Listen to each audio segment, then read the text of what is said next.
Au nom du Père et du Fils et du Saint-Esprit, la paix soit avec vous. Bienvenue à tous et à chacun au milieu de cette forêt de lumière.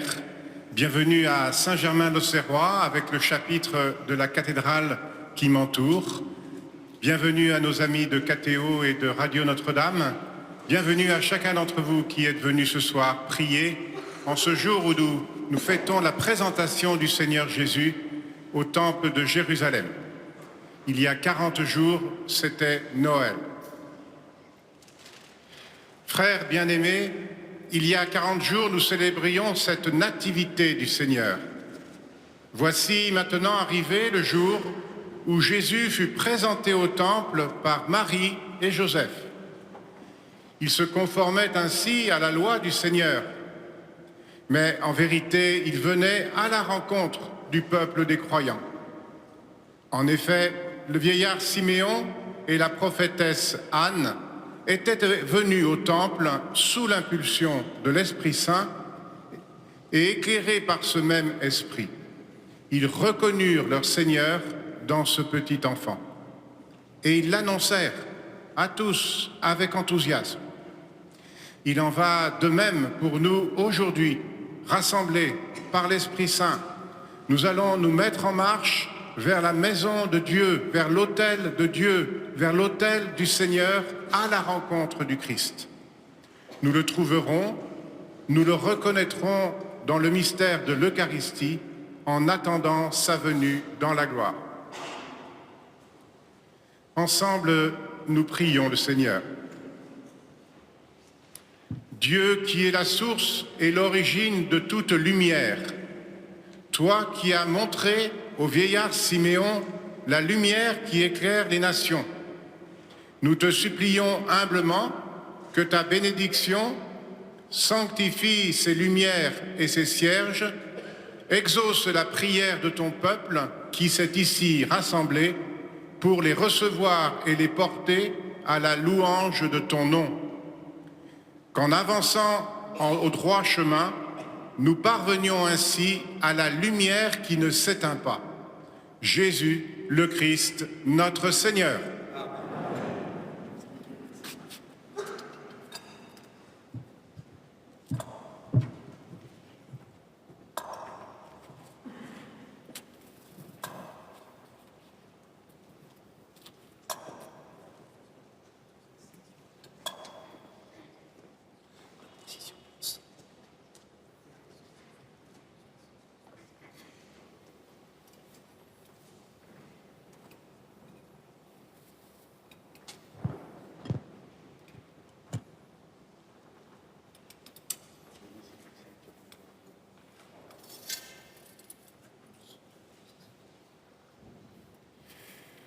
Avançons maintenant dans la paix à la rencontre du Seigneur.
tu leur promets vie éternelle, toi la Pâque des baptisés.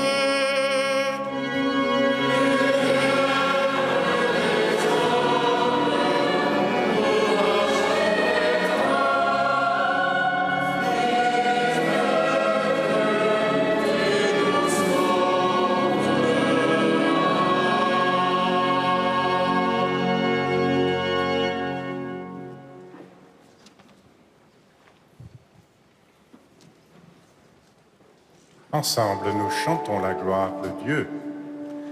Gloria in excelsis Deo.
Prions ensemble le Seigneur. Dieu Père éternel et tout-puissant, nous t'adressons notre humble prière. Puisque ton Fils unique, ayant revêtu notre chair, fut en ce jour présenté dans le temple, fais que nous puissions aussi, avec une âme purifiée, nous présenter devant toi. Par Jésus le Christ, notre Seigneur. Amen.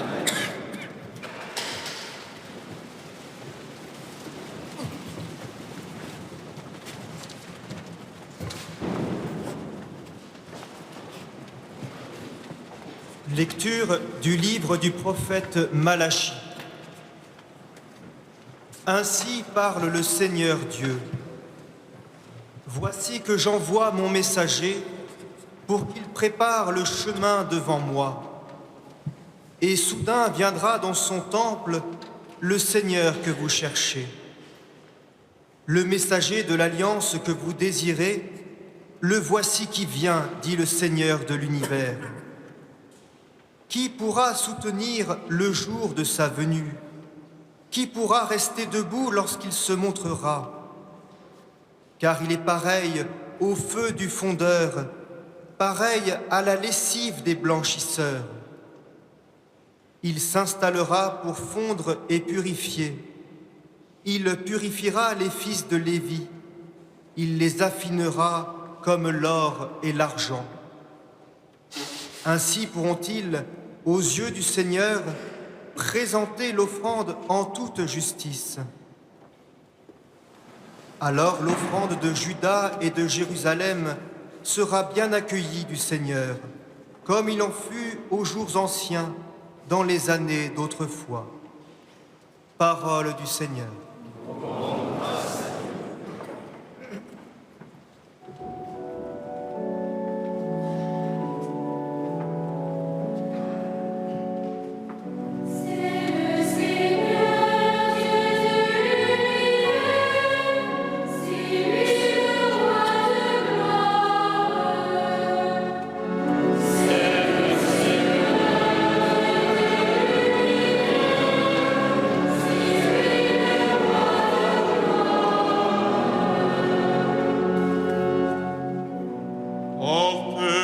Levez vos frontons, élevez-vous, portes éternelles, qu'il entre le roi de gloire.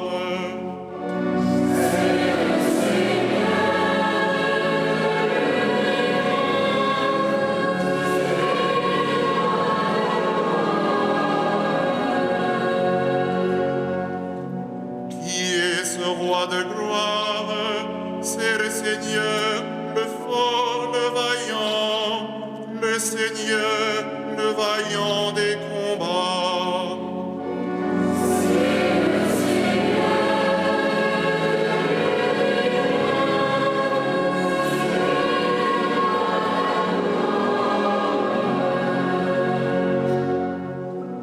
Portes, levez vos frontons, levez-les, portes éternelles, qu'il entre le roi de gloire.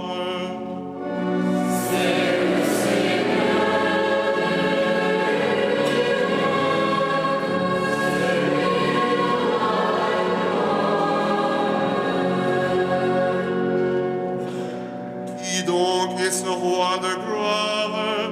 C'est le Seigneur, Dieu de l'univers, c'est lui le roi de gloire.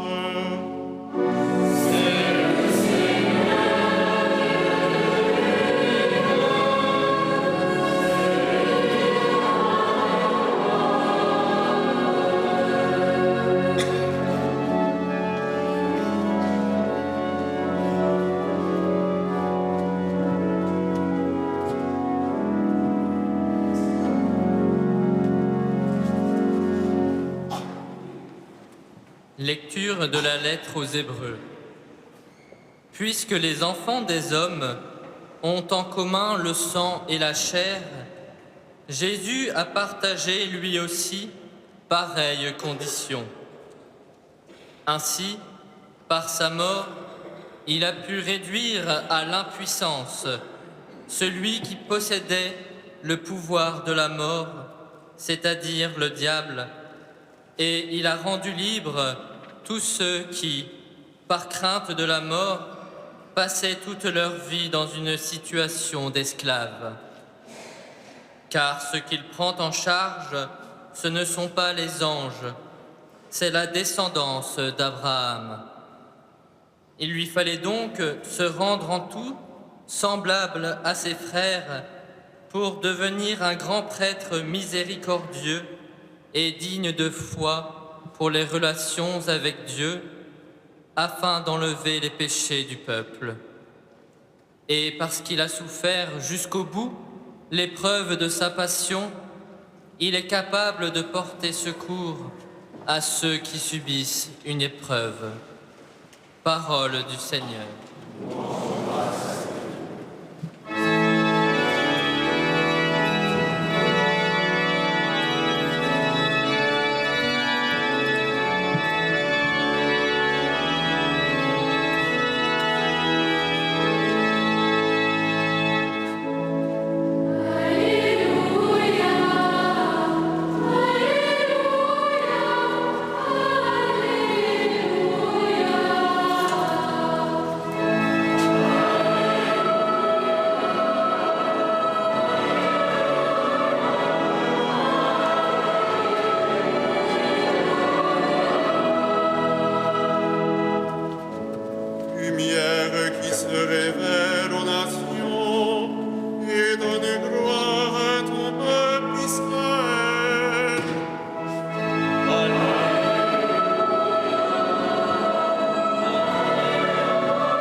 Le Seigneur soit avec vous. Et avec votre esprit.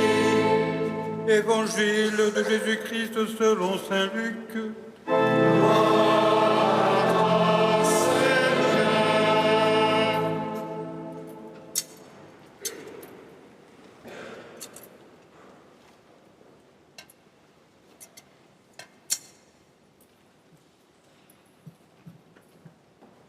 Quand fut accompli le temps prescrit par la loi de Moïse pour la purification, les parents de Jésus l'amenèrent à Jérusalem pour le présenter au Seigneur, selon ce qui est écrit dans la loi. Tout premier-né de sexe masculin sera consacré au Seigneur. Il venait aussi offrir le sacrifice prescrit par la loi du Seigneur, un couple de tourterelles ou 2 petites colombes. Or, il y avait à Jérusalem un homme appelé Siméon. C'était un homme juste et religieux qui attendait la consolation d'Israël, et l'Esprit Saint était sur lui. Il avait reçu de l'Esprit Saint l'annonce qu'il ne verrait pas la mort avant d'avoir vu le Christ, le Messie du Seigneur. Sous l'action de l'Esprit, Siméon vint au temple. Au moment où les parents présentaient l'enfant Jésus pour se conformer au rite de la loi qui le concernait, Siméon reçut l'enfant dans ses bras et il bénit Dieu en disant : « Maintenant, ô Maître souverain, tu peux laisser ton serviteur s'en aller en paix selon ta parole, car mes yeux ont vu le salut que tu préparais à la face des peuples, lumière qui se révèle aux nations et donne gloire à ton peuple, Israël. » Le père et la mère de l'enfant s'étonnaient de ce qui était dit de lui. Simeon les bénit, puis il dit à Marie, sa mère : « Voici que cet enfant provoquera la chute et le relèvement de beaucoup en Israël. Il sera un signe de contradiction, et toi, ton âme sera traversée d'un glaive.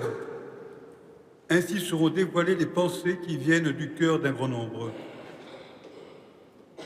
Il y avait aussi une femme prophète, Anne, fille de Phanuel, de la tribu d'Azer. Elle était très avancée en âge. Après 7 ans de mariage, demeurée veuve, elle était arrivée à l'âge de 84 ans. Elle ne s'éloignait pas du temple, servant Dieu jour et nuit dans le jeûne et la prière. Survenant à cette heure même, elle proclamait les louanges de Dieu et parlait de l'enfant à tous ceux qui attendaient la délivrance de Jérusalem. Lorsqu'ils eurent achevé tout ce que prescrivait la loi du Seigneur, ils retournèrent en Galilée, dans leur ville de Nazareth. L'enfant, lui, grandissait et se fortifiait, rempli de sagesse, et la grâce de Dieu était sur lui. Acclamons la parole de Dieu. Louange à toi, Seigneur Jésus.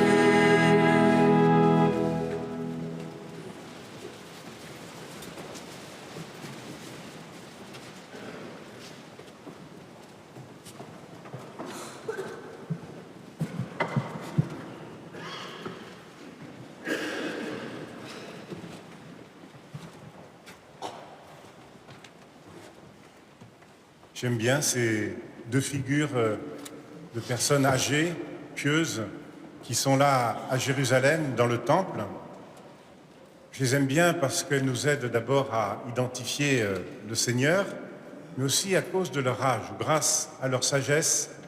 Parce que si on se plaît à nous dire dans ce récit qu'ils sont vieux tous les deux, c'est peut-être pour nous faire comprendre qu'ils sont plus grands qu'eux-mêmes et qu'ils figurent, ils symbolisent ce peuple mixte, masculin et féminin d'Israël, qui a eu la patience, qui a eu la fidélité d'attendre et d'espérer son Messie. Et Siméon et Anne figurent donc cette longue patience, puisque ça fait depuis Moïse, depuis les prophètes, qu'on attend un Messie en Israël. Et de Siméon, Saint Luc dit peu de choses, mais il dit qu'il est juste et pieux. Et ce terme de juste rejoint le qualificatif qu'on donne à Abraham, qui lui a ouvert la première alliance. Et là, Jésus va ouvrir la nouvelle et définitive alliance. Et donc, il y a dans ces bras qui viennent lever l'enfant Jésus, c'est tout l'Ancien Testament qui vient bercer le Nouveau Testament, qui vient nous dire que nous avons besoin de cette parole pour nous laisser ensemencer, pour laisser Dieu nous dire qui il est. Nous avons besoin de toute cette parole, Ancien et Nouveau Testament, pour laisser l'œuvre de l'Esprit Saint se faire en nous. Et maintenant, celui qui est veilleur, tu peux laisser ton serviteur s'en aller. Celui qui est veilleur maintenant peut partir, puisque l'éveilleur de la lumière est là. Celui qui luisait comme une bougie, une vieille bougie, une bougie bien consumée, peut maintenant s'éteindre parce que la lumière est là. Et donc, à travers ce jeu symbolique, il y a comme un accomplissement aussi de cette parole qui fut dite à son ancêtre et à son ancêtre qui s'appelle Abraham. Par toi seront bénies toutes les nations. On avait dit ça à Abraham, et maintenant lui dit, voici la lumière des nations et la gloire d'Israël. Et cet homme, dans sa sagesse, représente donc celui qui va comprendre, va identifier ce petit bébé qui a 40 jours avec le Messie, avec ce roi de puissance et de gloire qu'on a chanté dans le psaume, dont Malachie a annoncé dans la première lecture qui il était tout à l'heure, alors que, dans le fond, Siméon, il ne voit que ce bébé de chair. Mais en lui, l'œuvre de l'Esprit va lui permettre, et comme il doit nous permettre, de ne pas regarder les personnes simplement à partir de ce que l'on voit. Et il va, par la puissance de cet esprit, de cette lumière qui est en lui, le don de l'Esprit Saint, il va lire le cœur de cet enfant, l'identité de cet enfant, et il va nous le livrer. Je pense que la première mission, ou l'une des premières missions de l'Esprit Saint, c'est de nous empêcher de mettre des étiquettes sur ce que l'on voit des gens, et de se dire que toute personne humaine tire sa vraie identité de ce qui se passe à l'intérieur de lui, et non pas à l'extérieur, simplement ce qu'il en montre. Et l'Esprit Saint, c'est donc celui qui va lui permettre d'identifier ce bébé comme étant le Messie attendu. L'Esprit Saint en nous, c'est celui qui vient nous faire connaître Jésus. C'est lui qui va nous faire comprendre ce mystère d'un Dieu qui se fait bébé, d'un Tout-Puissant qui se fait tout petit. Et l'Esprit Saint, c'est celui qui vient nous aider et nous permettre de donner une force spirituelle et intelligente à l'intériorité des êtres, et non pas simplement à ce qui nous plaît ou ce qui nous séduit lorsque nous le voyons. L'Esprit Saint, c'est celui qui vient nous éduquer pour apprendre à connaître l'autre par ce qu'il peut me révéler de lui, du monde, de la vie et de Dieu. Et il y a aussi deux autres ouvertures que ce texte et cette liturgie nous permettent d'entendre aujourd'hui. C'est ce que prophétise Siméon lorsque il redonne l'enfant Jésus à ses parents. Il s'adresse à sa mère en lui disant que cet enfant sera signe de contradiction, sera bouleversement, que que dans la vie de cet enfant, il y aura pour sa mère un glaive qui lui transpercera l'âme, le cœur. Et donc l'Esprit Saint, c'est pas celui qui vient non plus empêcher dans nos vies la souffrance. C'est celui qui vient nous permettre de la vivre. Parce que c'est lui qui nous donne la force de ne pas désespérer soit de Dieu, soit de la souffrance, soit de nous, lorsque nous entrons dans des périodes de souffrance. L'Esprit Saint, c'est ce compagnonnage que le Seigneur donne à chacun d'entre nous pour pouvoir lutter contre le mal, qu'il soit le mal physique ou qu'il soit le mal malheur ou le mal péché. Et enfin, le troisième don que nous fait cette liturgie ou que nous donne ce prophète, ce vieillard et cette prophétesse, c'est de nous guider d'une autre manière vers notre mort. Maintenant, ô Maître souverain, tu peux laisser ton serviteur s'en aller en paix.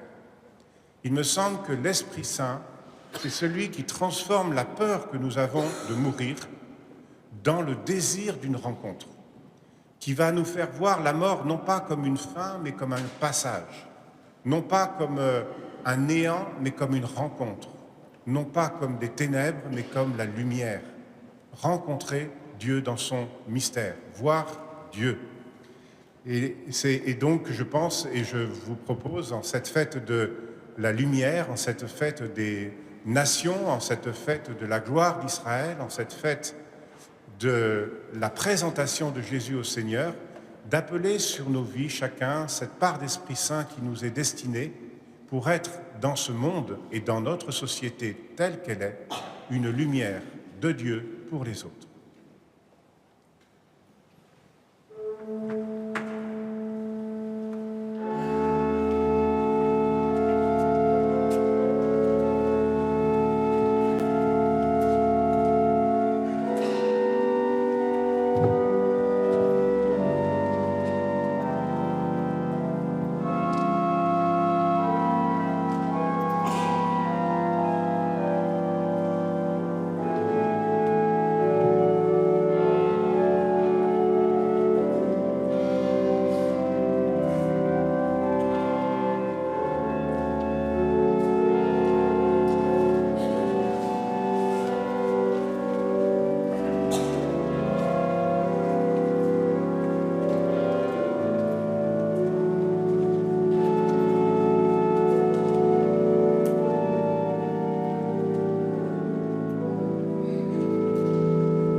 Credo in unum Deum.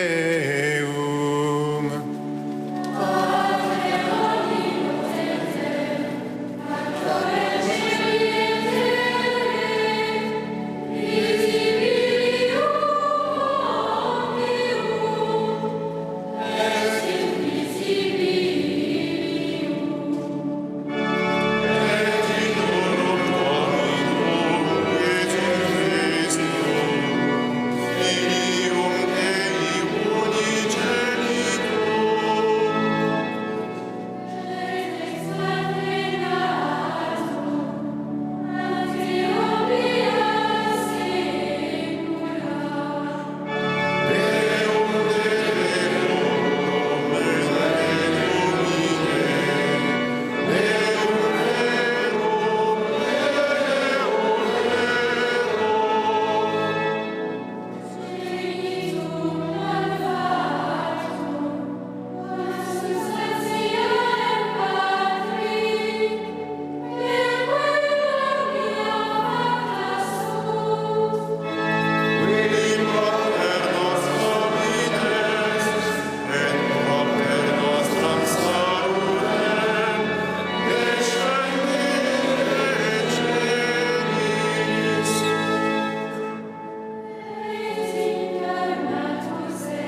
Prions ensemble au moment d'offrir le sacrifice de toute l'Église.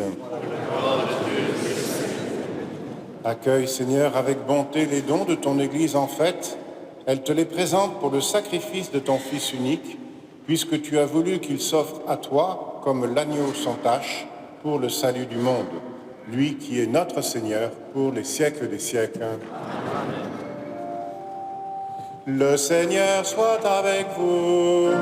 Et avec votre esprit. Élevons notre cœur. Nous le tournons vers le Seigneur. Rendons grâce au Seigneur notre Dieu. Cela est juste et bon. Vraiment, il est juste et il est bon de te rendre gloire et de t'offrir notre action de grâce toujours et en tout lieu. À toi, Père très saint, Dieu éternel et tout-puissant. Aujourd'hui, ton Fils éternel est présenté dans le temple et l'Esprit Saint, par la bouche de Siméon, le désigne comme la gloire de ton peuple et la lumière des nations. Joyeux, nous aussi, d'aller à la rencontre du Sauveur, nous te chantons avec les anges et tous les saints et déjà nous proclamons.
Oui, tu es vraiment saint, Dieu de l'univers, et toute la création proclame ta louange, car c'est toi qui donnes la vie, c'est toi qui sanctifies toutes choses par ton Fils Jésus-Christ, notre Seigneur, avec la puissance de l'Esprit Saint.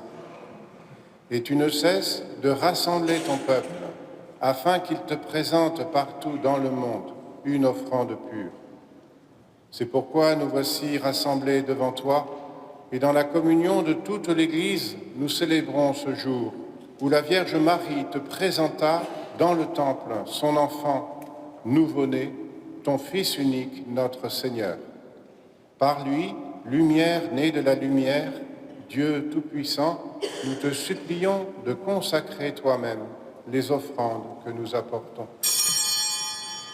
Sanctifie-les par ton esprit pour qu'elles deviennent le corps et le sang de ton Fils, Jésus-Christ notre Seigneur, qui nous a dit de célébrer ce mystère. La nuit même où il fut livré, il prit le pain, en te rendant grâce, il le bénit, il le rompit et le donna à ses disciples en disant « Prenez et mangez-en tous. Ceci est mon corps livré pour vous. »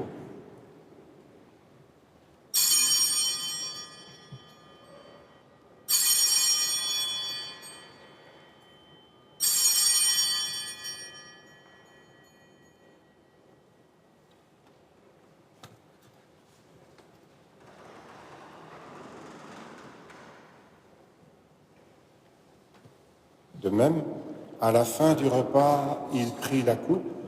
En te rendant grâce, il la bénit et la donna à ses disciples en disant « Prenez et buvez-en tous, car ceci est la coupe de mon sang, le sang de l'alliance nouvelle et éternelle qui sera versé pour vous et pour la multitude en rémission des péchés. Vous ferez cela en mémoire de moi. »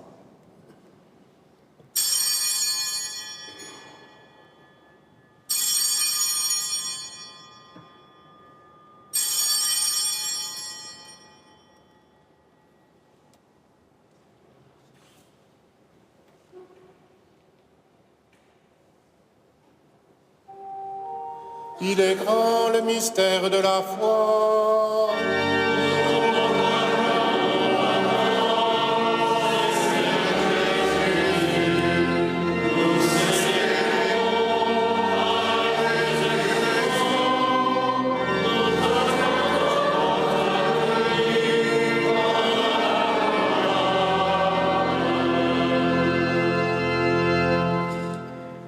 En faisant mémoire de ton Fils, de sa passion qui nous sauve, de sa glorieuse résurrection et de son ascension dans le ciel, alors que nous attendons son dernier avènement, nous présentons cette offrande vivante et sainte pour te rendre grâce. Regarde, Seigneur, le sacrifice de ton Église et daigne y reconnaître celui de ton Fils qui nous a rétablis dans ton alliance. Quand nous serons nourris de son corps et de son sang et remplis de l'Esprit Saint, accorde-nous d'être un seul corps et un seul esprit dans le Christ. Que l'Esprit Saint fasse de nous une éternelle offrande à ta gloire, pour que nous obtenions un jour les biens du monde à venir auprès de la Vierge Marie, la bienheureuse Mère de Dieu, de Saint Joseph, son époux, avec les apôtres, les martyrs et tous les saints qui ne cessent d'intercéder pour nous. Et maintenant, nous te supplions, Seigneur, par le sacrifice qui nous réconcilie avec toi, étends au monde entier le salut et la paix. Affermis la foi et la charité de ton Église au long de son chemin sur la terre. Veille sur ton serviteur, le pape François, et notre évêque Michel, ses auxiliaires, l'ensemble des évêques, les prêtres, les diacres et tout le peuple des rachetés. Écoute les prières de ta famille assemblée devant toi et ramène à toi, Père très aimant, tous tes enfants dispersés. Pour nos frères défunts, pour les hommes qui ont quitté ce monde et dont tu connais la droiture, nous te prions. Reçois-les dans ton royaume, où nous espérons être comblés de ta gloire tous ensemble, et pour l'éternité, par le Christ, notre Seigneur, par qui tu donnes au monde toute grâce et tout bien.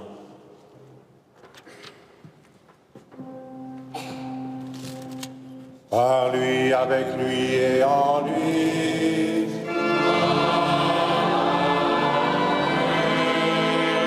À toi, Dieu le Père Tout-Puissant, dans l'unité du Saint-Esprit.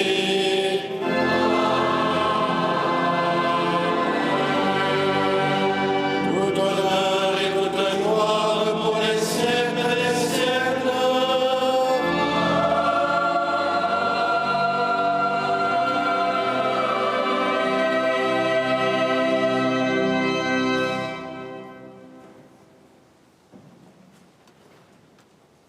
L'Esprit Saint, c'est celui qui nous apprend à connaître en vérité Jésus et son Père. Et il pose sur nos lèvres, il nous autorise à poser sur nos lèvres la prière du Fils pour qu'ensemble nous puissions dire Notre Père.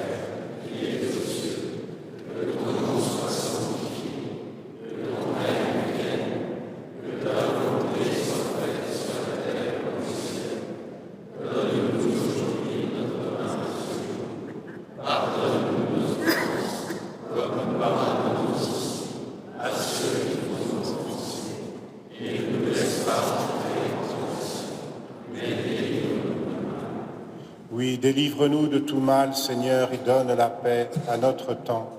Dans ta miséricorde, libère-nous du péché. Rassure-nous devant les épreuves, en cette vie où nous espérons le bonheur que tu promets, l'avènement de Jésus-Christ, notre Sauveur.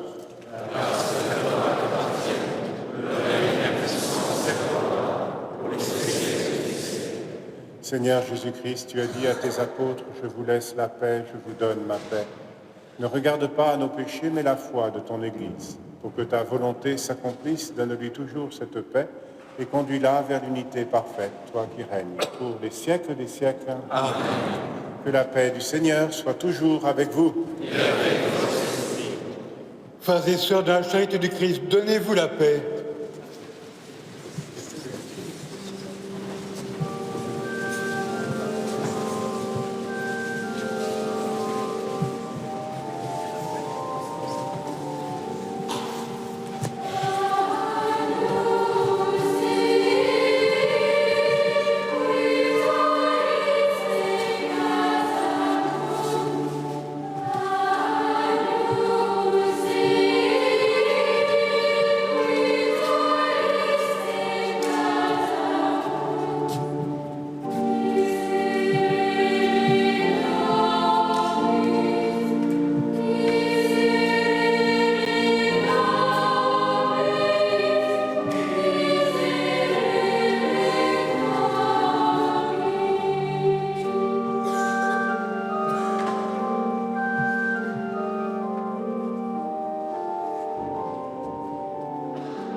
Bienheureux les invités au festin des noces de l'agneau. Voici l'agneau de Dieu qui enlève le péché du monde.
Concluons notre prière.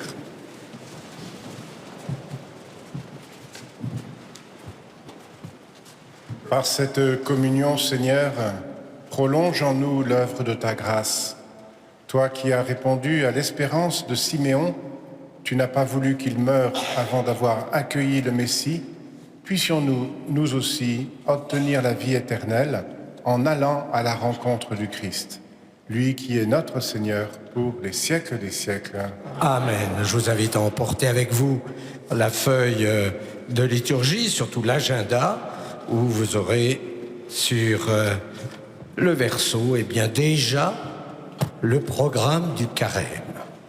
Tout ça pour vous entraîner déjà pendant le mois de février, car ça arrive très vite, puisque les cendres, c'est le mercredi 26 février. Donc, naturellement, commencez à vous préparer à ce combat spirituel. Nous, en tout cas, les chanoines, puisque c'est notre fête, on va se préparer au combat spirituel. Comme c'est la fête, on va faire la fête.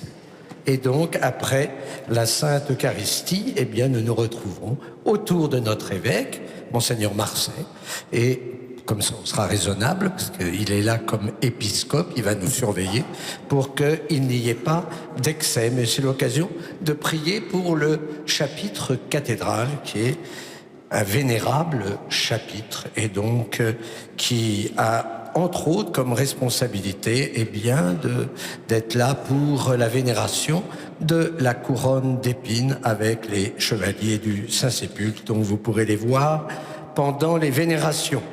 Et puis ça a été une joie d'avoir notre maîtrise, le chœur d'enfants, qui nous a interprété entre autres la messe à voix égale de Delibes. Merci, Monseigneur, de votre présence.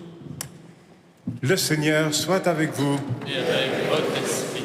Que Dieu Tout-Puissant vous bénisse, le Père, le Fils et le Saint-Esprit. Amen. Allez dans la paix du Christ.